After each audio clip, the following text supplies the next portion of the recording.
এ তো আকশার ঘটনা, মোবাইল পেয়েছে তাতে অসুবিধা কি আছে? মোবাইল তো সবাই ওখানে বোঝা যায়, বাইরে তোমার ধান্দা হচ্ছে, পানি হচ্ছে, ঠিকাদারি কে পাবে তা ঠিক হচ্ছে, কাটমানি খাওয়া হচ্ছে, তোলা তোলা হচ্ছে ওখানে বসে বসে। দেখুন জঙ্গি মঙ্গি সব আছে, কোনো অসুবিধা নেই।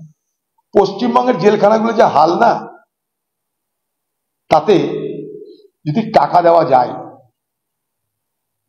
একবারে খিদিরপুর ডক থেকে এই গঙ্গার ধারে যে জেলখানা, এখানে বহরমপুর সেন্ট্রাল জেল, এই যে দূরে, যদি পয়সা দেওয়া যায়, টাকা দেওয়া যায়, সুন্দরবন থেকে বাঘের দুধ নিয়ে এসে সকালবেলায় নাস্তাতে দেওয়া যেতে পারে। এতটাই সেখানটায় দুর্নীতির খবর আছে। এখানে সব হয়। মোবাইল তুচ্ছ ঘটনা, এগুলো বলা মানে চোররা হাসবে। কোনো যদি চোরকে বলেন, আসামিকে বলেন যে ভাই মোবাইল কোথায় পেলেন, তখন হাসবে আপনাকে, বলে আপনি কোথাকার কোন কোন গ্রহ থেকে এলেন, আপনি কোথাকার বুদ্ধু, আপনি কোথাকার বোকা, কোন গ্রহ থেকে এলেন? এ কথার উত্তর দিতে হয়। আরে প্রশাসন দিয়ে যাবে মোবাইল।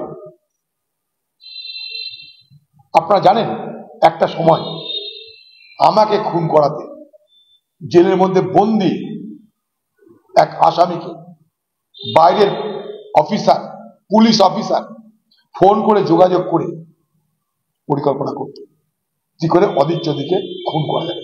এত বড় আমি অভিযোগ করলাম।